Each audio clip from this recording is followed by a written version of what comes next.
Today, we're going to take a look at this development kit from Holybro. This is basically a drone in a box based on a Pixhawk PX4 platform.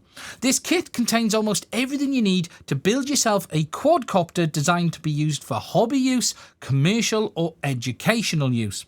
Today, what we're going to do is walk you through what you get with this kit. I'm going to build it, configure it, and then at the end, take it for a test flight and share with you my thoughts.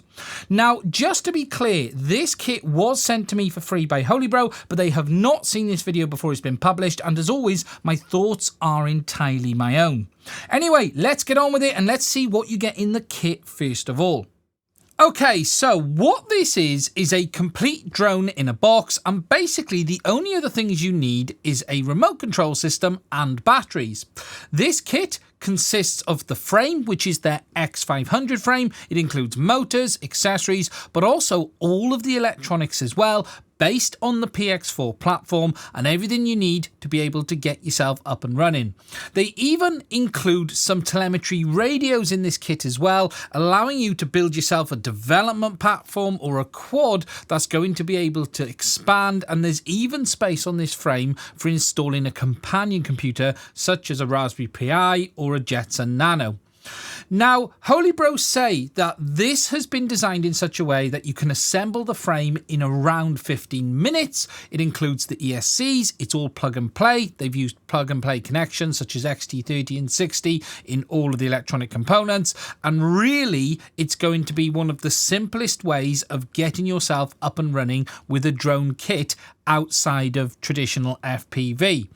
Now, if we take a look in the box, you'll find inside that we have our instructions on the top, and there's also a little leaflet with some stickers on as well, which is always nice to see. Then we have bags which contains various components. We have the electronics on the top, so we have our flight controller. The one they include with this kit is the Pixhawk 6C by Holybro, and we'll take a closer look at that a little bit more in a minute, but that does come with PX4 pre-installed as well. They include a GPS module, which is an M8N. We have our 433 telemetry radios. We have our power module, which is detecting the battery voltages and current draw. And then we have our power distribution board, which is all plug and play with XT30 and 60 connectors, allowing you to plug everything in and get the system built. Now, they include some props in the box as well, and then everything else here is the main frame components that we need to actually build up the chassis. So we have a bag with some battery straps and cable ties and stickers. We have our bag of screws, some plastic components, an Allen key and some tools for putting the frame together. We have our 4 arms with our motors pre-attached. Now these are fitted with 2216 920 kV motors, about the same size motor you'd come to expect to find on something like the F450 chassis from DJI in the old days. Absolutely perfect for a frame of this size, being that 500 size. And then we have our landing gear, and then right at the bottom we have our main plates, which is our top and bottom plate. Now, as I've said, Holybro say that you can get the main parts of this system together in about 15 minutes, and we'll actually do that in a second as well. But before we do that, I want to take a closer look at some of the components. So what we'll do is we'll jump over to the flight controller, and then we'll take a closer look at the motor pods as well.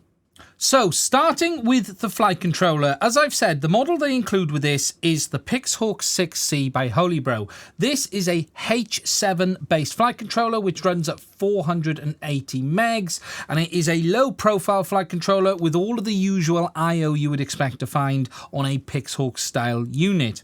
Now, it has the typical power inputs, GPS ports, but it also has CAN bus ports, GPS 2 and 3 telemetry ports as well.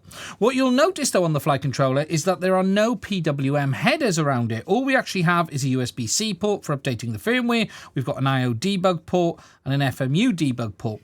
The way this one actually works is there are 2 headers at the bottom here that connect to external modules, and they include 2 of these in the pack, and these house your PWM headers. Then there's a wiring harness that goes from this to the main board to provide that servo or motor output. They also include the M8N GPS module. This is a standard GPS module based on the usual serial connector, and we'll go into the GPS 1 port. Holybro also make an upgraded version of this GPS, which is actually running off CAN bus, running UAV CAN, and that is available if you want to use that on this system, either to replace the existing one or add a second GPS module via the CAN ports that are located here on the flight controller.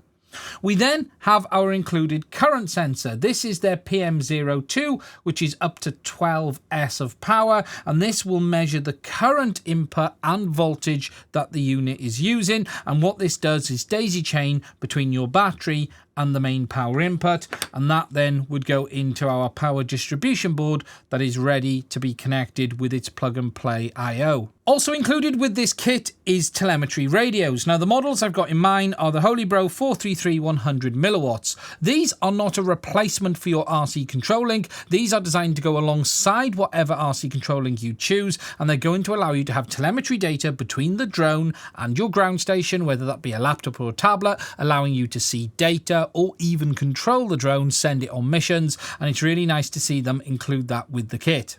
Now the kit comes with the 4 arms pre-assembled with the motors pre-attached onto the pods to the carbon fibre arm.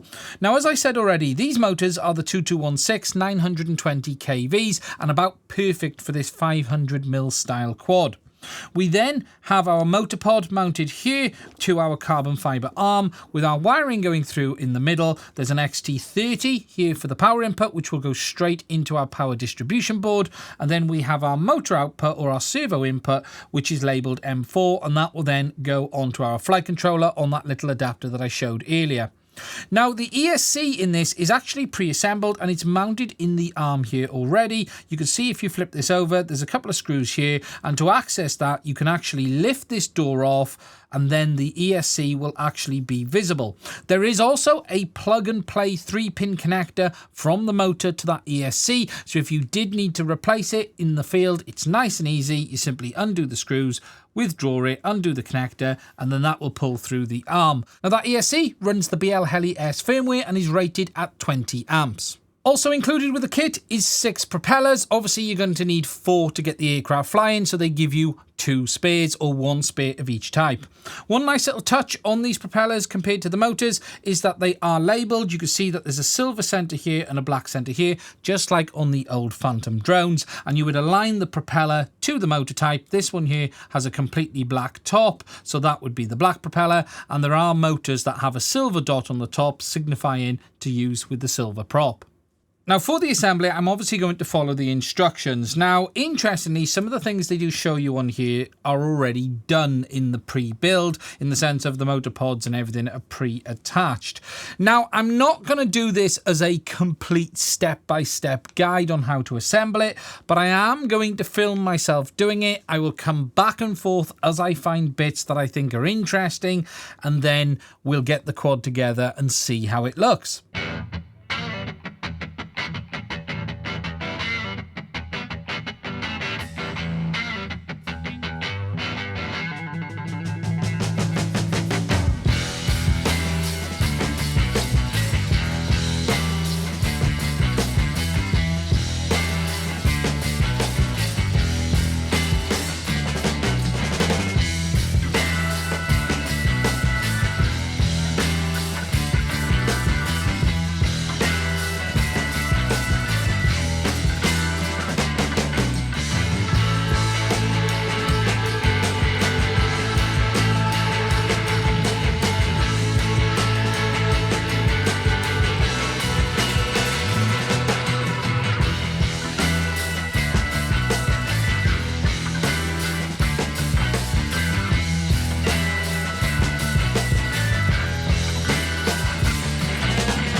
Okay, so that's the first stage done. We've got our legs attached to our base plate, our power distribution board attached on standoffs as well. You need to make sure that that is on the standoffs.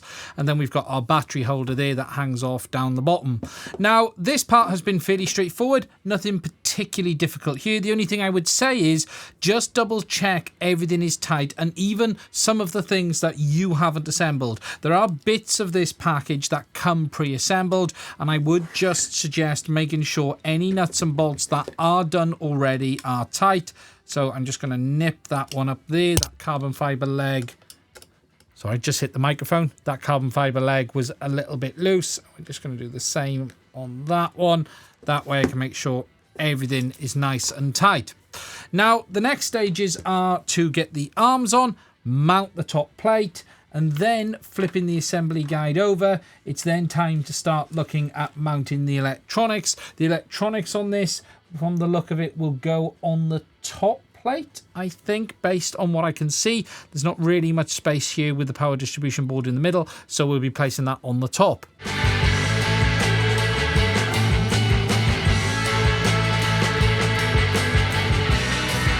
Now, just something to mention before I go any further, I've just mounted the XT60 with the TPU bracket that they've got. Really nicely done, goes through the hole in the base plate. However, it turns out I'd mounted the PDB the wrong way round. You do need to make sure that it is mounted the right way, which is the XT60 going the same direction, and you want it next to this connector here, which is where you're going to put in your power module. That way, once you've plugged it in, you can then rotate it round nice and simply. Let me just look which way it goes. There we go. So what we then want to do is come around like that and then have a nice non-stretched installation. So we've got our power module then there, and then we're going to be able to tidy all of this up and just have that module nicely tucked in without the wire having to stretch all the way around this side here. So the next task is to fit the arms onto the quad. Now, there is an order you need to follow here. On each arm, there's a little round disc attached to the motor, which says the motor number, and on each of the wires, it says it as well. And you do need to make sure these go in the correct order. Now, they very nicely labeled this up on the top plate. So you can see here, where the model number is, it says M1, M2, M3, and M4, and that's what we're going to follow. The front is there on this. So what I'm going to do is place that below there and then line the motors up to that order.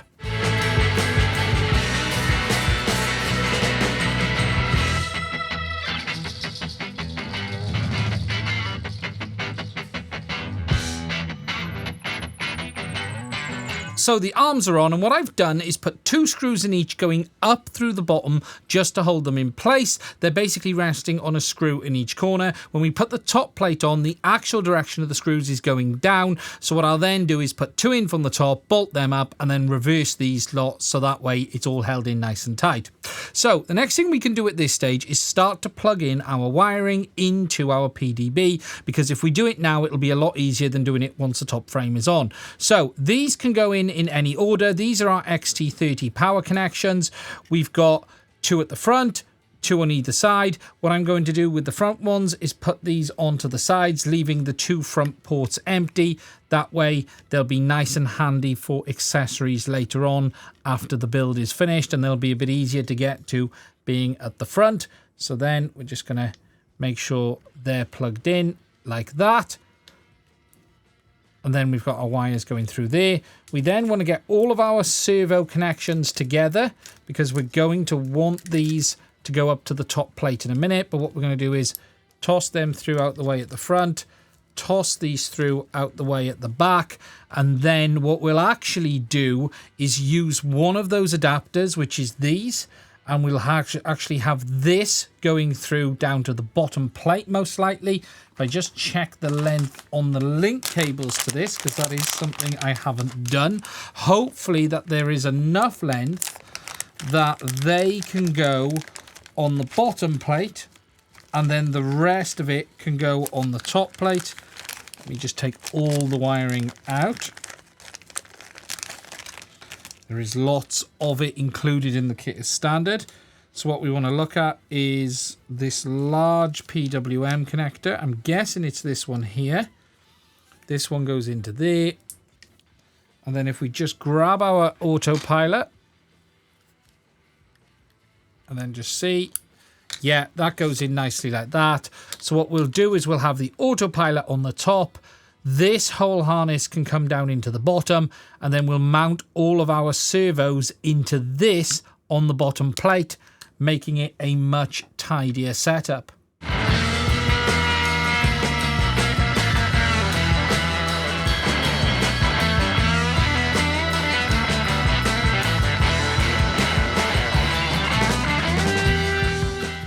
Okay, so I've stuck this to the bottom of the top plate underneath, so when we flip it over, this will then point forward and it'll give nice and easy access to that should I need it.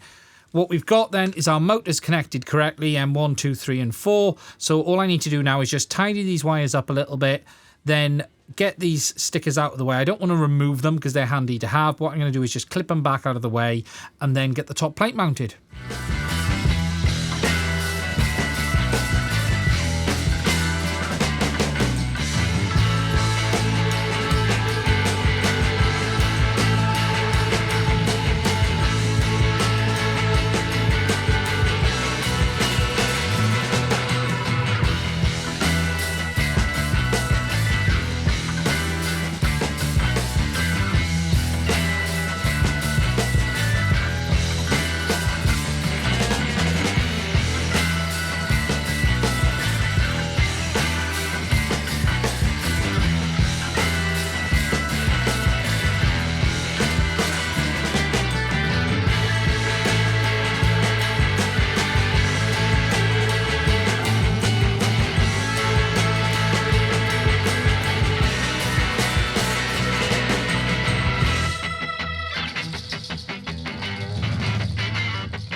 Okay, so the arms and the top plate are mounted. It's getting hard to actually show this on camera now because of its sheer size, but we're getting there. Obviously, the last thing to do now is start to get the electronics mounted on the top. So get the flight controller on board, get the GPS mounted, get all the accessories set up. So I'm going to go and do that, and when I come back, it will be finished.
Okay, and as you can see, the build is now finished. It's not going to be very easy for me to show you this here, but you can see that it's all done. If I just tip it forward, you can see we've got our Pixhawk flight controller in the middle, the 6C. We've got our GPS, which is the M8N. We've got a telemetry radio mounted over here. Obviously, all the motors are mounted in the correct order as well. And we've also then got our battery bay on the bottom, our XT60 input, as well as my receiver down here. Now, on this build, I've chose to use a crossfire receiver simply because I had a spare one, and it's a good option for an aircraft of this type, keeping those frequencies away from anything else I might want to use, including maybe a Wi-Fi configuration module, which we might take a look at in the future as well. Now, the real key to this build is making sure that you get the hardware right, because that will make your life much simpler when it comes to configuring the software. As I've said, this is a PX4 based aircraft, and we're going to be using Q ground control to do the configuration. If you get the hardware set up correctly though, it's going to make that configuration much simpler. For instance, you get your GPS into GPS port 1, we have our telemetry radio into your telemetry port 1 or the UART 1, and you have your motors in the correct order. The basic setup then is a lot more straightforward. All we need to do is make sure that we have the correct frame type set and a couple of other configuration options around the battery input too. What we're going to do next is take a look at them. I'm not going to walk you through the step-by-step process of configuration, but I am going to walk you through the things you need to check before taking the aircraft out for its first flight.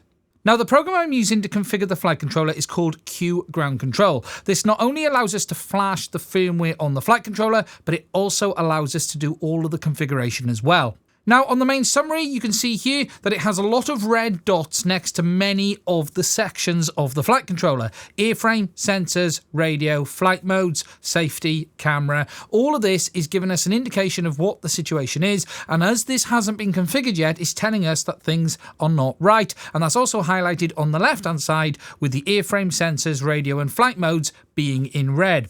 So the first thing we need to do is configure the airframe. Now, there is a pre-configured option for this in the software. If we scroll down over to Quadcopter X, if you scroll down to that, and you will find the Holybro frame listed, which is the 500 version 2. So if you look down the list, you can see it there, X500 version 2. We can select that, and that will then configure the frame and the flight controller to the correct setup. What will then happen is your motor order will be correct as long as you followed that in the original setup, as I showed earlier on in the video. What we will then do is click Apply Settings and Restart. That will then save that to the flight controller. Now the airframe is done, you can see that's now green. Next, we're going to move over to sensors. Now the first one you can see in red is the compass. That is because it has not been calibrated yet. We're not going to do that here. We will need to do that out and about before our first flight. We can though see that our accelerometer hasn't been calibrated either. So what we're going to do is just tell the software what the rotation is, i.e. if the arrow is pointing forward in the frame, we would have rotation as none as per the manual and the setup we have. So what we're going to do is click OK on that and then follow this process through. So we're going to click on that one.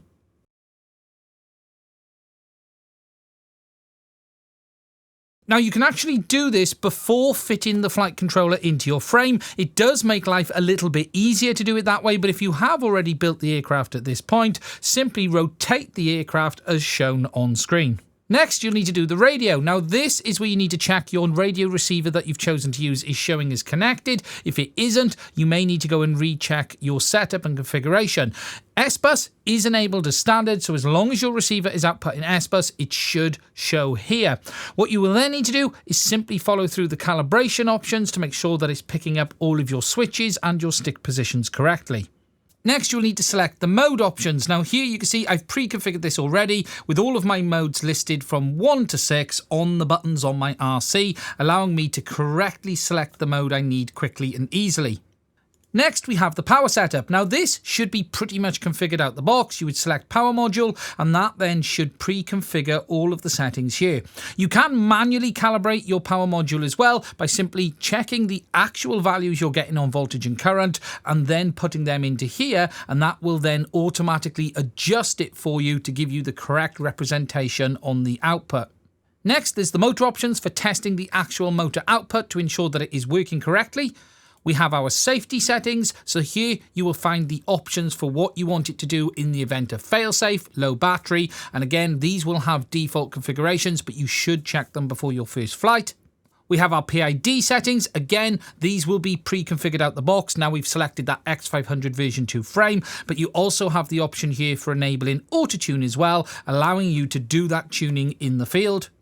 And the final options are our flight behavior, our camera settings, and our overall parameters. Now, if everything's configured correctly, your summary screen should look something like this with green dots next to the main areas. Now, just to confirm, there's no need to specifically configure the GPS or the telemetry radios if you've connected them onto the correct ports, i.e. GPS 1 or serial 1. The only things you really need to go through is configuring the airframe, make sure the sensors are configured, the radio, the flight modes, check your power module settings, and then you're pretty much ready to fly. So, as all the software configuration is complete, it's now time to take it for its first flight. Before I do that though, I thought I'd give you a proper walk around of the final build. Overall, I have to say I really do like this kit from Holybro. The X500 version 2 frame is a nice size, it has plenty of space, and they do include everything you need to get yourself up and running other than a battery and an RC control system. It's nice that some parts of the system come pre-assembled, i.e. we've got the motors and the pods with the ESCs already in. They include everything you need, including the flight electronics. So we've got our flight controller, we've got our GPS module and our telemetry radios as well. And the overall setup and configuration is very straightforward. All you need to do is make sure you get everything in the right place and it will pretty much work out of the box. Now the battery we're going to use on this one is a 4S 3800 milliamp hour, and that's going to plug into that XT60 connector on the bottom. For the RC link, I chose Crossfire for this one, really more than anything because I had a spare receiver laying around, but there's no reason you couldn't use this with any S-Bus based RC system that's available on the market today. So it was time to get it in the air, so I powered the aircraft up and allowed the GPS to get lock, checked the LEDs on the flight controller to make sure there was no issues, and then took it for its first flight. Now, as always with a new aircraft, you want to make sure it's working as expected, so the first task was to do some very basic maneuvers, move it left, move it right, just check all of the controls function as expected. Now, out the box, the PIDs are pretty well set for an aircraft of this type. It did have this frame listed in the listing for types under PX4, and it is pretty much exactly where it needs to be. However, I would still recommend performing an auto tune to make sure that you do get the PIDs absolutely correct for your exact build and weight. But if you're going to do that, you want to make sure that all of your payloads are on board before you do it. That way, it's going to compensate for any additional weight you may be adding. GPS stability on this aircraft is fantastic. As you can see here in loiter, it's literally just sitting where I left it. We've got those telemetry radios connected as well, and I had my ground station connected to my laptop with Q ground control, monitoring everything and allowing me to also send commands back to the aircraft as well.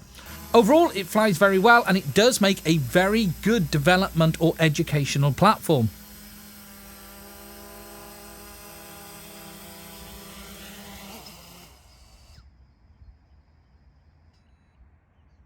Okay, so to share with you some thoughts on the kit and then the drone itself. Now, just to be clear, before I move forward, Holybro did send me this drone for free. However, they have not seen this video before it's been published. And as always, my thoughts are entirely my own. I have to say, I really enjoyed putting this together. It's been a while since I've put a drone of this size together, and it does go together fairly easily. The kit is well laid out. You've got parts of it pre-assembled, like the motor pods and arms, but everything is labelled up well. And as long as you follow the instructions and put things where they should go, it will basically just work out of the box. They do say that you can assemble this frame very quickly. I'm not quite sure I could assemble it that quick without doing a few tries first. However, it isn't particularly difficult, and as long as you follow the instructions and the steps, you will be absolutely fine.